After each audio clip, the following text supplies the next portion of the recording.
何このフォルム。こちらはうちの名物サバの燻製でございます。ちょっと待ってくれよ、でかすぎる。今年出された大トロの中で一番多分でかいっす。熱いな。熊谷寿司すごい。住んでない人は暑い町でしょってこう言うかもしれないですけど、ただ暑いじゃなくてやっぱり気持ちも熱い人多い。いつもスタッフに言ってることは、ここは劇場だと。お客様は観客だと。彼女はもう僕の脇で2番ですよね。見ての通り明るいし、すごい元気な人なんで、来てくれるだけで明るくなるみたいな。千葉外房の赤むつです。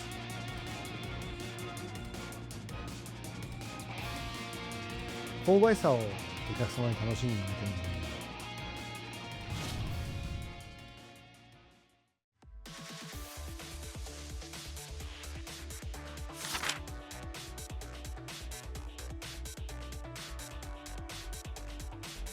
暑い町として有名な埼玉県熊谷市に店を構える、実力と人気を兼ね備えた知る人ぞ知る名店。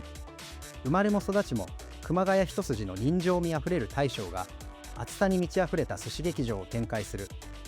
おまかせは税込み16,500円で、つまみも握りも一つ一つがボリューミーで品数も多いため腹パンになれるのが最高。王道の一品からクリエイティブな一品までワクワクする構成がユニークで、店自慢の豊富な日本酒とのペアリングも楽しめる。大将がキーワードに掲げる劇場の言葉にふさわしい海なし県埼玉の寿司ワンダーランド的な名店です。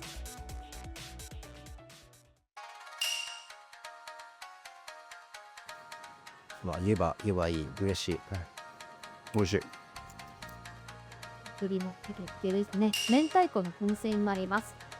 すごい、もう初っ端からお酒を飲んでくださいと言われたりね。藁で焼いて。何これ、うまー。これちびちびいくやつですね。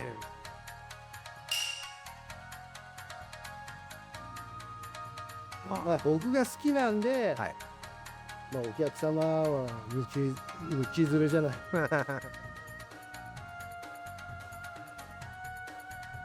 マダイと金目で出汁を取ってます。でマダイ。マダイです。すごい。足ですね。おお。これをこっちにやっぱしゃぶしゃぶさせるっていうのがまた信楽ワールド、信楽劇場です。できたものを食べるだけじゃなくて、やっぱりお客様もちょっとお手伝いしてもらって体験型の寿司屋でございます。やっぱ自分で調理するっていうのがなんか新鮮。すごい。もうこれぐらいいいですか？もう最高ですね。抜群ですね。うまっ。すごい、なんていうかな、もともとタイ自体が結構ソフトだと思うんですけど、しゃぶしゃぶでこうお出汁をくぐらせることによって余計こうふっくらするというか、ちょっと丸くなるというか、うまい。やっぱ自分で調理するっていうのがなんか新鮮。すごい。うまっ。薬味も多い。ごまが結構効いてます。そうですね。うまい。結構深入りした入りごまなんで、うまい。出汁がタイと金目なんで、そうですね。しゃぶしゃぶする素材もタイと金目。このスタートはなかなかないですね。面白い。ちょっと待ってくださいよ、これ。マダイとはまた全然違う。そうですね。もう全く違いますよね。やっぱ肉々しいというか、パワーがやっぱあります。うちはもう本当に彫金しか使わないんですけど、彫金っていうのは銚子の金目鯛。銚子の釣り金目。皮目がすごい、皮自体が薄いんですよね。確かにあんまりストレスがないですね。そうですね。食感に。この湯気もまたすごい美味しそう。そうですね。金目の方がこう強い意味でのうまいって感じ。そうですね。マダイはどっちかというと美味しい。そうですね。はい。いや、これいきなり結構先制パンチ食らいました。信楽劇場。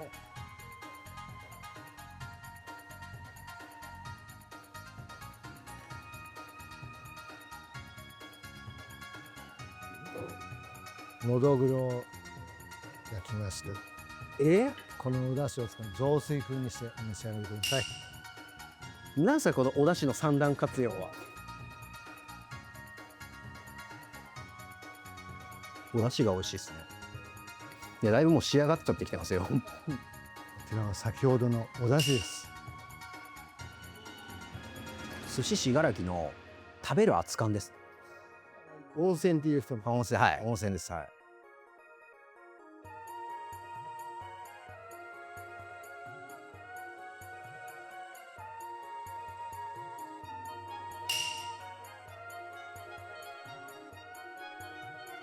普通のね塩と比べて海藻もこう一緒に茹で上げてるものなので角が少ないっていうふうに言われるんですよね。系統としては多分粒貝好きな人は倍貝好きだけど、そうですね。粒貝よりもソフトなんですよ。そうですね。白貝はそうですね。粒貝より柔らかいっていうのソフトな感じ、柔らかい、うん、心地よい噛み応え。そうですね。うん、山田信彦、53歳です。1972年8月10日生まれです。出身は、ここ地元埼玉県熊谷市生まれの熊谷育ちです。修行時代に兄弟子がいまして、僕らがその当時っていうのはまだ本当にこうバリバリの縦社会で本当に厳しい世界だったんですけど、そのサバですね、しめサバをと小肌ですね、今まではこれ何分でやっとけって言われてたのが自発的にこれ何分でいいですかってこう言う、それでもういいよそれでやってって言われて、仕上がって味見をね当たりを見てもらったら、ああお前の小肌とお前のサバはうまい、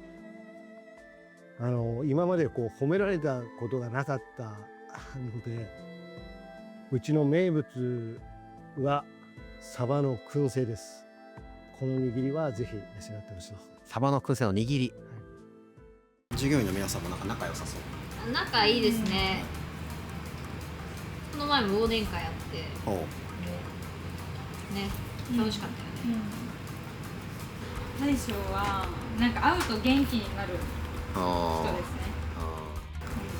元気がない時も見ての通り明るいしすごい元気な人なんで、いてくれるだけで明るくなるみたいな。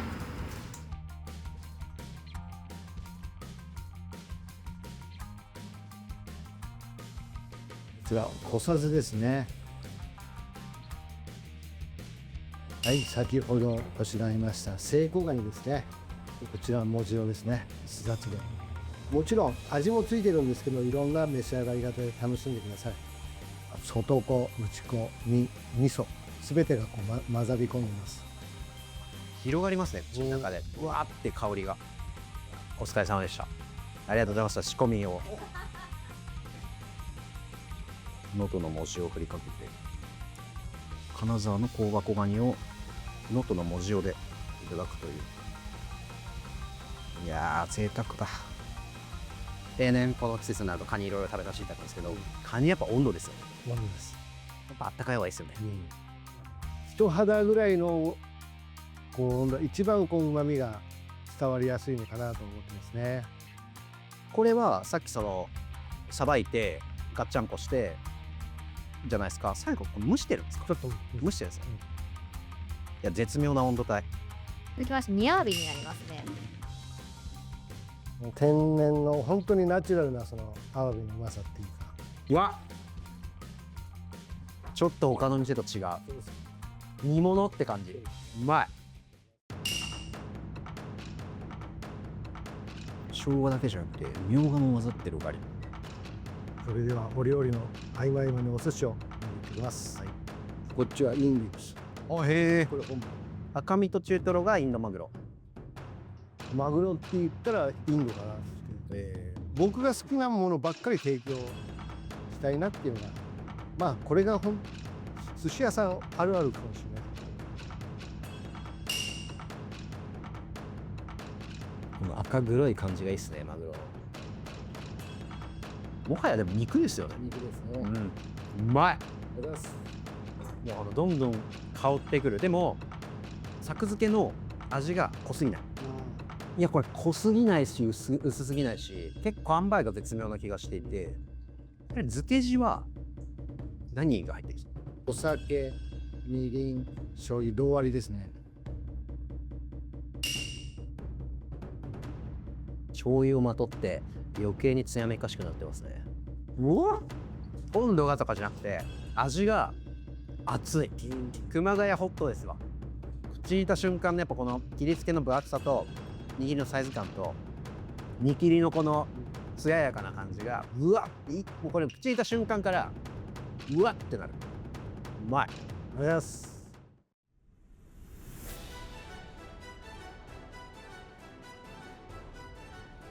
ちょっと待ってくれよ、でかすぎる。でかっ。切り付けがすごい。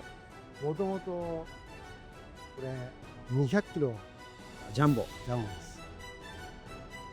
カメラ越しではなかなか伝わりにくいんですが、今肉眼で見てるサイズ感でいうと今年出された大トロの中で一番多分でかいっす。ずっしり。シャリは赤シャリです。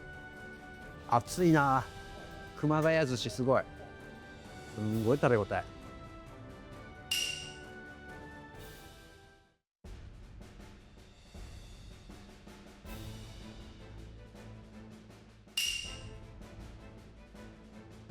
これはサラです。差がやっぱかなり肉厚、2枚っていうのもあるけど一枚一枚がもう佐賀特有の海苔の香り、海苔臭。これ3日4日ぐらい3日、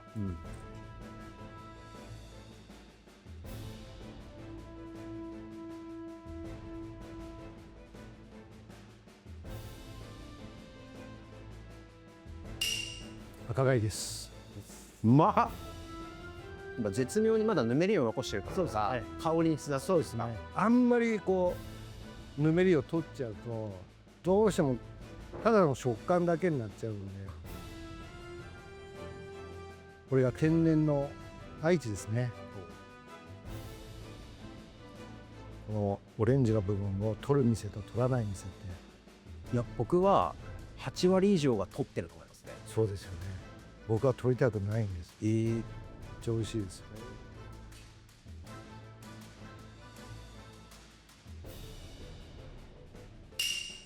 車エビです。車エビの甘みを最大限に引き立たせてくれると。うまっ。塩だからっていうのもあるかもしれないですけど香りがかなり強い。やっぱりそのエビのこう食感というか肉肉しさも堪能してもらいたいですかね。柔らかいしね。焼き魚も腹いっぱい食べてね、食べ応えがあるぐらいのサイズでやっぱり提供させてもらってるんで。超お上品というか、そうですね。超高級な焼き鮭って感じ。そうですね。でも塩味も濃すぎないで、油も本当になんかちょうどいいです。コースは2種類ございまして、お寿司のみのコースというのと、おまかせ2種類ございまして、お寿司のみのコースが、税込み12,100円ですね。おまかせの方が税込み16,500円です。これ寿司信楽さん行きたいってなった場合、予約方法はどうすればいいですか？お店の電話ないしインスタグラムの DM とか、それで予約を取っていただけたらと思ってます。これを軍艦にしたんですか？そうです。何ですかこれ？こちらはイカのなめろうですね。何イカ？これはスルメですね。何が入ってる？薬味としてネギ、大葉、ごま、あと万能ネギですね。お客様のヒントを得てこれができました。それは大丈夫、イカのなめろうを作ってよって言われたんですか？千葉の外房の方で、漁師さんがこう営んでる漁師しか行かない居酒屋さんがあって、そこで出てきたのがイカのなめろうだったらしいですね。なめろうスタイル初だ。嬉しいですよね。結構意外な味のなめろうなんです。そうですね。もっと味噌感が強いイメージなんですけど、これは味噌感があるけど、どっちかっていうとネギとか、そうです。ちょっと薬味の方のこう色々して、どうしてもこうなめろうってなると少しやっぱり臭み消しで生姜も混ぜたりします。うちは生姜は一切入れてないんです。イカに臭みっていうのはほぼないですね。入れる必要もないですよね。そうか、青魚だとちょっとうん特有のはい香りというか、そうですね。あ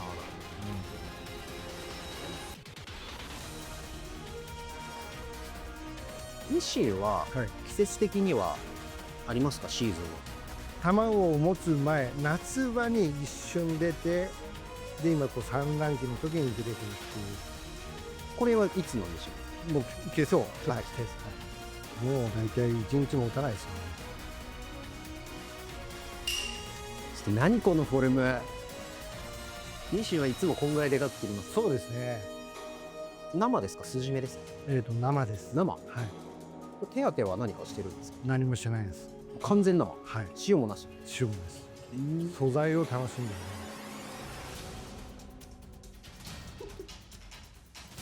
るね。やば。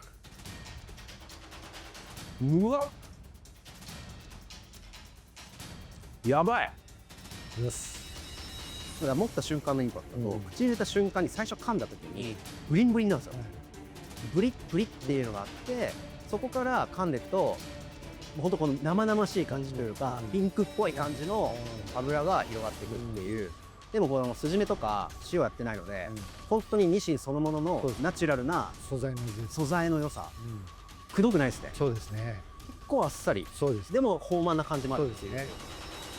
いやー、このニシンはまず食べ応えは過去最高レベル。ありがとうございます。熊谷はね、結構ラグビーのそうですね。トップチームもありますよね、はいなんかそんな感じというか、あタックル力がすごい。はい。ラグビーでフォワードみたいななるほど。ラグビーニシン。ラグビーミッションですね。熊谷のラグビーニシン、はい。めちゃうまかったです。まあ、僕3人兄弟の一番下なんですけど、一番上の兄が急逝してしまったんですよね。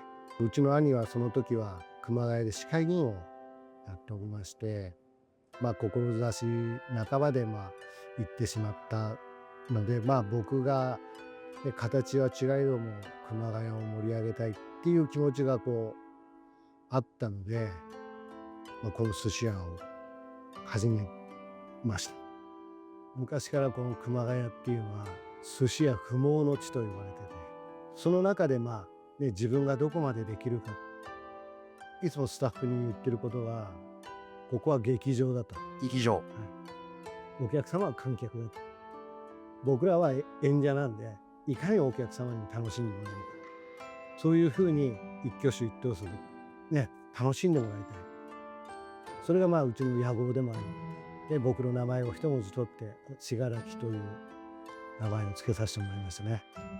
そんな寿司信楽さんを漢字一文字で表すとこうなるっていうところで言うと何になりますか？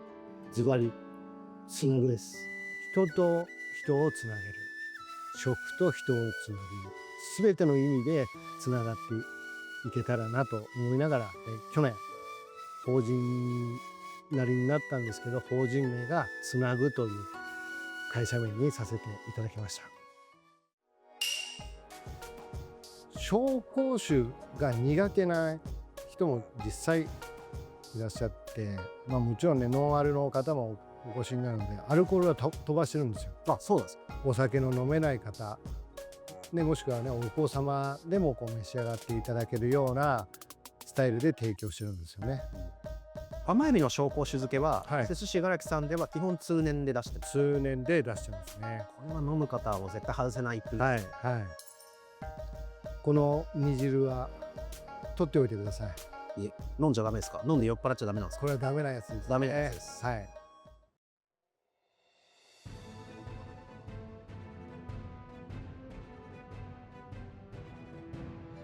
千葉外房の赤むつです。ちょっと炙ってるんですか？はい、炭で。炭で。はい。うん。これもやっぱ炭の香りとそうです。身の方が主役というか、そうですねプリップリ。皮目炙った方がいいですか？ノドグロは。そうですね。やっぱりその香ばしさをお客様に楽しんでもらいたいので。でも店によってはもっと全部炭を当てたりとか、うん炙りをもうどっちかというと焼き魚っぽい感じでそうですねやす店も多いじゃないですか。はい。どっちかっていうと信楽さんのノドグロはほぼ生。そうですね。素材の味をやっぱ知ってもらいたいっていうのがあって、極力生で提供したいなっていうのがあるんですよね。これはあん肝です。甘辛く炊いて裏ごしをした状態ですね。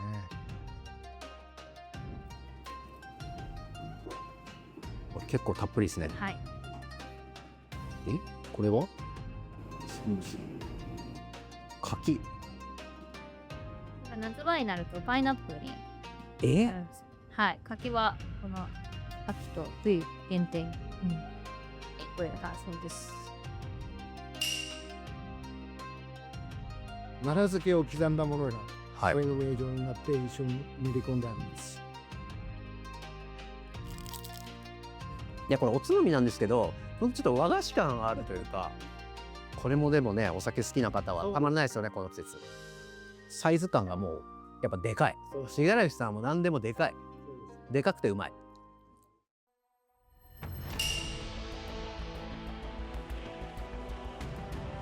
これは生じゃないですね、色が。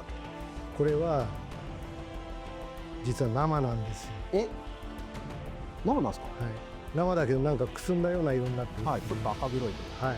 うちのサバは燻製にしてあります。これがうちの名物スペシャリティですね。しました。はい。燻製っていうのはどのタイミングでどういう風ですか？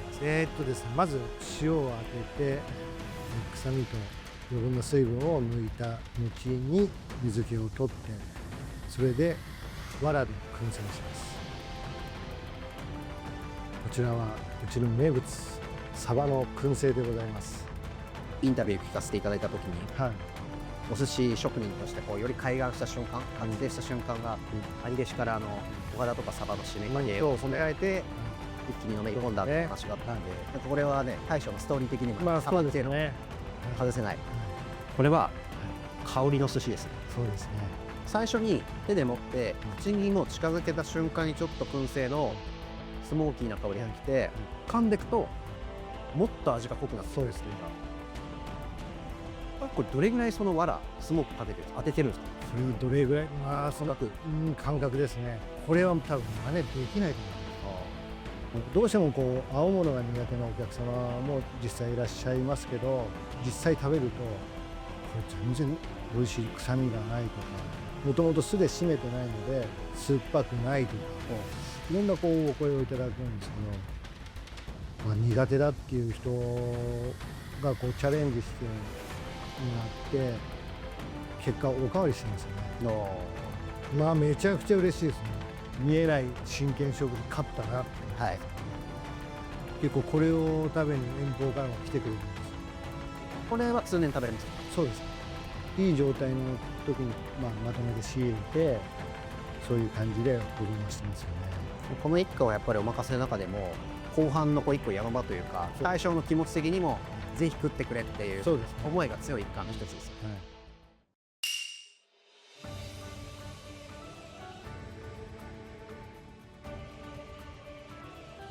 ちょっとこれ粒が小さいってことはこれもしやマスコです。岩手県大船渡の岩姫サーモンのマスコでございます。いや、そこにさらにウニですか。これがさっきの甘エビしょうこ漬けの二段活用。そうです。非常に濃厚な味になっている。でも柔らかいですね。やっぱプチプチしてない。そうそうね、これただの紹興酒じゃなくて甘エビの漬けのタレですもん。エビのニュアンスもちょっと入ってる。いや、天国に飛び立ちたくなる味ですね。でも全然重くないですね。全然重くないです。温度のひんやり感もちょっとこうすごいいいというか、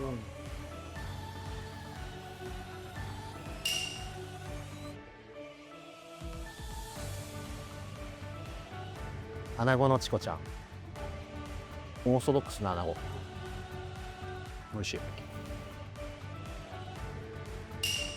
厚焼き卵です。噛むとすごいジューシーな感じというか、ほんのり甘い。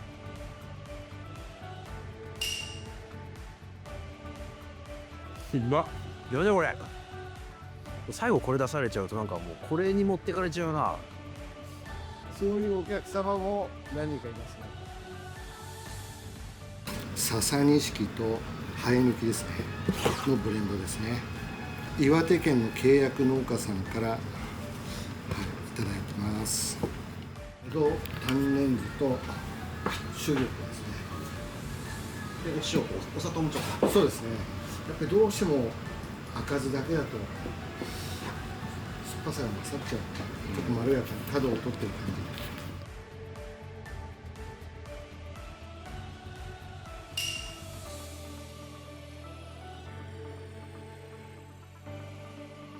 コクはあるんですけど、想像以上に酸っぱくないししょっぱくないです。僕いろんな、ね、ネタに合わせて言うんで、どこに合わせるかっていうのは最終的に考えると、一番このバランスのいい配合がこれなのかなって自分の見方の中で。いいところは一生懸命働く。時に厳しく時に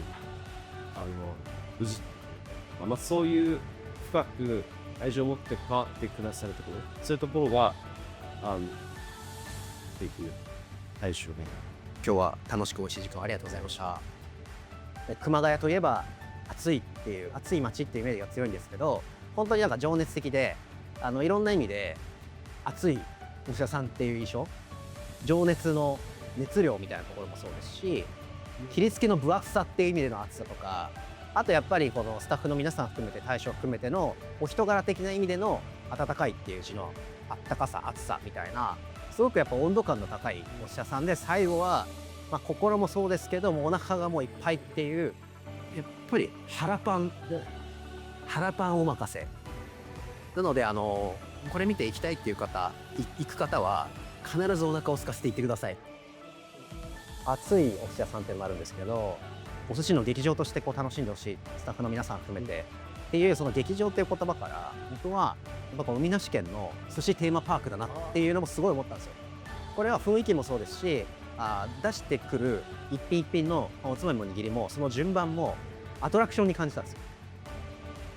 でそこにいろんな解説とかこだわりとかも含めて楽しみどころを要所要所でプレゼンしてくださって、お酒も合わせてっていうところでいうと、大人の食べるテーマパーク in 海なし県っていう、これもすごく感じましたね。海なし県の寿司屋がどこまでできるかっていうのも、これは永遠のテーマだと思ってね、いろんなまた面白いネタも編み出されると思いますし、いろんなお客さんとの出会いもあって、いろんなつながりを大切にされるお店なので、ぜひ多くの方に知っていただきたいな、食べに来ていただきたいなと思いました。今日本当にありがとうございました。ごちそうさまでした。